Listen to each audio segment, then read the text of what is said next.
We have a celebrity in our presence, Pete Pranica, TV voice of the Memphis Grizzlies. I'm Bryan Fenley with Fox Sports Radio.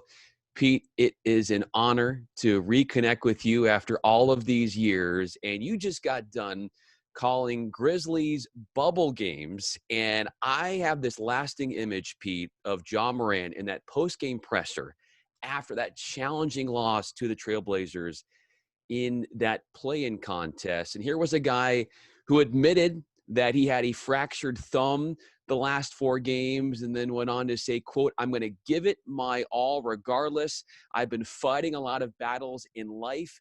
I never give up," close quote. Pete, when you hear that, when you watch what this guy does and how he conducts himself, how does he inspire you? Well, because there are guys in our league, Brian, that play basketball because they're good and they're tall and they're talented and they love the game. Morant wants to be great. And a lot of players say they want to be great, but this kid puts in the work and he plays with an edge because he was very lightly recruited out of high school, played at Murray State, which, obviously is not a huge program in the national scope. And so he's always played with a bit of a chip on his shoulder, but he always brings the right attitude. It's not a chip on his shoulder where I feel entitled to something because I was lightly recruited. He goes out and he works really, really hard. One of the great challenges of doing the games remotely, we added the commentary from FedEx Forum. The games, of course, were in Orlando. You didn't get a chance to talk to the coaches very much, but I did talk to Brad Jones, the lead assistant for Taylor Jenkins. And he told me coming out of the Orlando training camp, he said, "You're going to see Morant go to another level." I'm like, really? Well, he did add 12 pounds of muscle. So he's a little bit better or better equipped, I should say, to accept the contact that he is going to get on his drives to the basket. But his leadership, his confidence is just off the charts. And the kid wants to be great. He has a little bit of, and I know it's 8/24, Kobe Bryant Day. He has that Mamba mentality, and I think that's going to separate him from a lot of other players in our league. You see what he does on the court, the aerobics in the air and just the high-flying plays. What's a one-on-one interaction you've had with him, Pete, away from the limelight, away from the cameras, that really epitomizes how amazing of a man he is? Well, one of the things that people don't understand about him because they haven't been exposed to him on a day-to-day basis, Sure. like we get to be, he has a LeBron James type recall for plays. Wow. And we can be on the team bus and he'll say, at 2:53 of the third quarter, we were going to run this play and they countered this. So we did that. And he has that recall of individual plays that not everybody has that. Very few people, in fact, have that. That's the thing that I gained most from my time around was just there's a humility about him, okay, despite the fact that he wants to be great and he has this burning desire to be great. So there's humility, but there's also a preternatural basketball IQ. I mean, he's 21 going on 28 in terms of his basketball IQ. And he is, and I know it's overused in our world. Sure. He's a special player. He really is. And how special it is for you to watch him on a daily basis and be able to call his action. How has the community embraced comparatively the grit and grind era, which you saw unfold, to what is manifesting on the court right now with this young batch of up-and-comers, Morant spearheading this, that is taking the league by amazement? Well, the community here in Memphis loves him. I mean, you love grit and grind because it was successful, and it might not have been the most entertaining style of basketball, but how could you not love Zach Randolph Yeah. or Marcus All or Mike Conley or Tony Allen? How could you not love those guys? It's a different style of basketball. It is a more exciting and entertaining brand of basketball. Now, the winning hasn't followed along as it did with the original core four, but you've got two very young, likable stars who get along with each other, who are comfortable in the community, who want to be part of the community, and you put some good veterans around them, and the city has responded very, very positively to them. And Ja has said, look, I feel comfortable in Memphis. I don't need a major market. I don't need to be in New York. I don't need to be in LA or Chicago. I'm very comfortable in Memphis. And then obviously that certainly endears him to people in Memphis, but it just kind of the underdog mentality. I mean, you worked here, you know what Yeah. it's like in Memphis, where there is that underdog mentality, and Ja embodies that. And so it's a real good synergy between himself and the city of Memphis.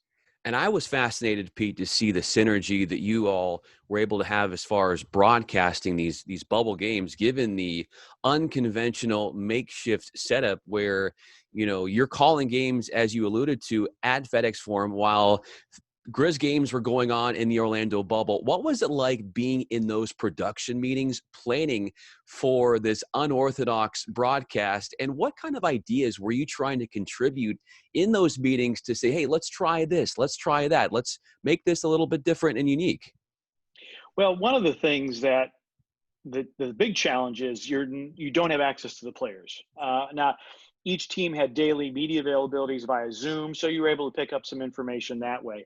That's the biggest thing. When Brevin Knight and I get to the arena, we will talk with other assistant coaches, we'll talk with other players, and that's how we get a lot of our intelligence.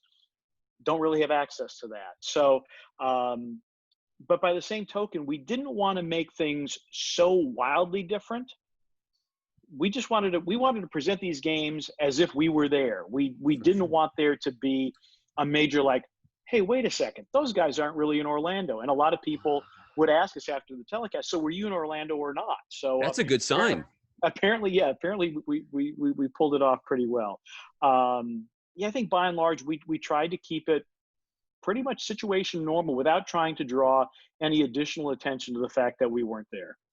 Visualizing now you putting on that headset and calling these games for the casual fan that wants to know what it's like as far as pulling this off when a game is taking place hundreds of miles away from you and you're hearing out of your ear from your producer, what is that like? And just trying to pick up on the action from FedEx Forum off a couple monitors, I'm assuming.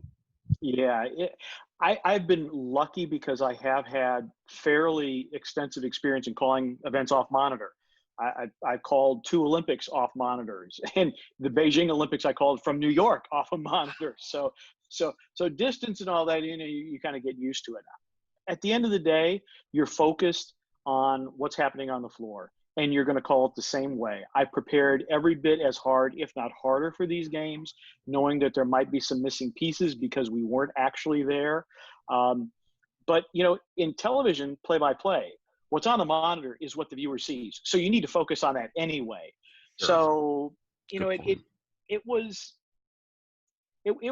not, it was a frustrating, I'm searching for the right word here because Yeah. I don't want to say that it was difficult because I've done it before, and I'm currently doing Memphis 901 FC off Yeah. monitor Sure. for road matches. So that wasn't the challenge. The challenge, like I said, is not having access to players and coaches. That to me was the biggest thing. But once you get into the game and you're focused and you're concentrating on the game, you get every bit as excited. You get every bit as frustrated when things go wrong. The odd thing is walking into FedEx Forum, and there are literally maybe 10 people in the Arena Bowl. And so, you're getting excited and you're making these great calls and the building's empty. Yeah. And that's just surreal. That to me was probably the strangest part. Well, it goes to your professionalism and your ability to make it as seamless looking as possible. Pete Pranica is with us, TV voice of the Memphis Grizzlies. I'm Bryan Fenley with Fox Sports Radio. You spoke about those exciting calls. If you could create, Pete, a plaque of a sequence of action you called you are most proud of, and this can span your whole NBA career, when is that? Well, if you're talking, several sequences, I go back to a period. I forget what year it was. I was at the Portland Trailblazers, Okay. and Portland is playing Dallas, regular season game, as I recall. And Scottie Pippen was with the Blazers at the time, and Rasheed Wallace, and it was like the last 90 seconds of the first half, and Portland makes like 3 steals in a row and 3 lob dunks in a row.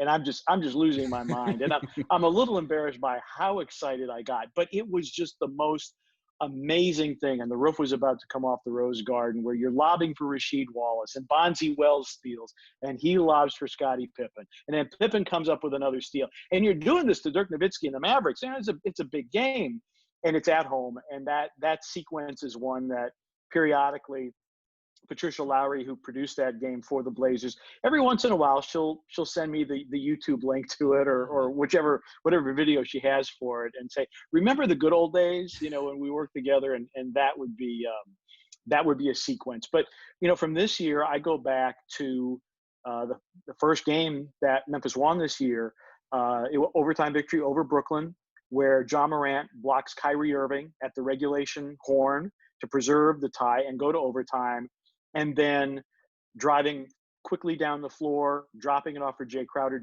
hitting a buzzer-beating three, a walk-off three, to win the game against Brooklyn.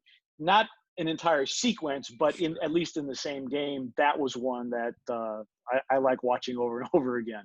And that seemed to be a foreshadowing of things to come for this Grizzlies team. And you were touting John Morant earlier in this interview about his ability to recall sequences. I mean, look at you, bringing back the old Trailblazers days like it's just instant memory from yesterday. Props on you, and that makes you also such a incredible broadcaster, is the ability to have that level of recall and recognition as far as your memory is concerned. Speaking of that, over your NBA career as well, what's unmistakably the most abnormal event you have witnessed on a court in a game over your career? I'm thinking a fire alarm in the middle of a game with the Clippers. Wow. In the rivalry days, and the Clippers were just blowing Memphis off the floor. It was not even close, and it might have been a 20-point spread in the third quarter when the fire alarm was pulled. We get back in the building, okay, and Memphis comes back and wins the game. That was probably the oddest thing. There have been two fire alarms that we've dealt with. I'm trying to think of other things, but I think the two fire alarms and then the one in the Clipper game that Memphis was down big and then came back to win probably would be there. Although let's go back even further beyond the Portland days. Let's go all the way back to Karl Malone and Isaiah Thomas. Wow. I forget the year, but I broke into the NBA doing fill-in radio games for the Detroit Pistons on fall weekends when George Blaha and Mark Champion were off doing football. And so I'm doing Pistons radio at the Delta Center, as it was known at the time. And this is the Bad Boy Pistons. So this would have been like a 91-92 season. And Isaiah Thomas and Karl Malone were not best of friends, to say the least. And Isaiah drives to the rim, and Malone just viciously elbows him right across here. Jeez. There's blood everywhere. And the place is just going crazy. Yeah. This was pre-flagrant foul rules. The fans at the Delta Center were going crazy. Dennis Rodman walks in front of the scorer's table, trying to get them to be even louder. And I'm sitting there, and the radio position at that time was probably about 3 rows off of courtside. So I'm sitting there, I'm by myself. I have no color man, just me and the engineer. And all of a sudden I hear something whiz by my ear and go bang on the desk. Somebody had pulled the batteries out of their transistor radio and decided they thought it was a good idea to throw them toward the court. And then Darrell Walker, one of the Pistons reserves, decided that he wanted to fight. So he started running toward the Utah locker room, and it was total bedlam with what was going on, because Isaiah was bleeding profusely from the eyebrow. There were several stitches. I don't think he returned to the game. So, you're dealing with all this, and it may have been like my 10th NBA game I've ever done, So that, and then also my first NBA post-game interview was with Dennis Rodman. Wow. So those will all qualify, I think, as being somewhat unusual. Do you remember what you asked Dennis Rodman in that interview? I think I just asked him something basically about the game. It was a game against the Houston Rockets at the Palace of Auburn Hills, and then he drops BS, except he says the full word. Yeah. I'm going like, okay, this is like my third game for the Pistons, and I'm never going to work in the NBA again, because Dennis Rodman swears on live radio. Yeah, I don't recall the exact question. It was something that had to do with the game, Sure. and that game I seem to remember they held Hakeem Olajuwon well below his scoring average, so it might have been a question like that. But yeah, first post game interviews, Dennis Rodman. Wow, that's another plaque to be able to have him as your first interview. Wrapping it up here with Pete Pranica. You love to fly. You have this enjoyment of being a pilot, and it's become really an enriching escape and hobby for you. What spawned this? Uh, when I was a kid, I built models. Huh? One of my cousins was training to be a pilot, and he went on to be a pilot for Piedmont Airlines, and which has gone and is now many years later, I think, American Airlines. And so, yeah, I don't know. There was just always there was always an interest in it. I think because I built model planes, I always had a big interest in the space program as well. That was the era of Baba Black Sheep, the Pappy Boyington uh, TV show that was on. So there was just always a love of aviation. And so in recent years, I've had the time and I've had the resources where I could take lessons. I am a private pilot, working on my instrument rating. And it's just it's a total challenge from a multitasking perspective. Yeah. And I always laugh at my instructors because they'll say, well, one of the challenges for most student pilots is talking with the tower, talking on the radio, talking into a microphone. It's like you don't have to worry about that. But still, it can be intimidating to talk to air traffic control and say everything exactly correctly in the order in which you're supposed to say it. Do they ever have to say, all right, Pete, I'm going to correct you. This is how you're supposed to say it. And you're like, oh, shoot, I knew that. I just misspoke that one time. Now, usually they may correct you, but it's super businesslike, and there's no time for any excess communication. So they may correct you, but they typically don't get too mean about it. My final question for you, Pete, and it has been a pleasure to have you on and talk Grizzlies, talk your career. Is obviously Grizzlies contributor Mike Wallace lost his wife to cancer recently. And how is the team wrapping their arms around him and helping him through this grieving process? Well, the family has asked that donations be made to various charities with whom LaShawn was invested, Orange Mound Community Center among them, and so they've asked for donations. Um, you know, I think Mike is going through. Well, I don't think I know he's going through an incredibly difficult situation right now.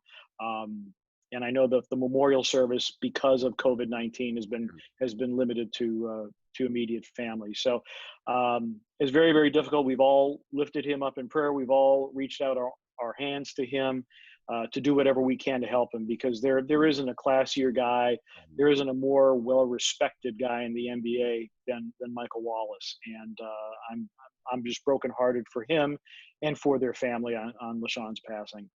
Yeah, I can't think of a better set of folks that are in charge of Grizzlies broadcast. Yourself, Eric, Brevin, the list goes on. Mike, all of them have had such an integral role in entertaining and dazzling the fans and energizing this fan base. And I have to think, Pete, you're pretty anxious about next season based upon the way this last season ended and how close this Grizzlies team is to excelling and getting into the playoffs and being so dominant against the top tier teams in the West. Pete Pranica, so glad to have you. I'm Bryan Fenley, and just really appreciate your time.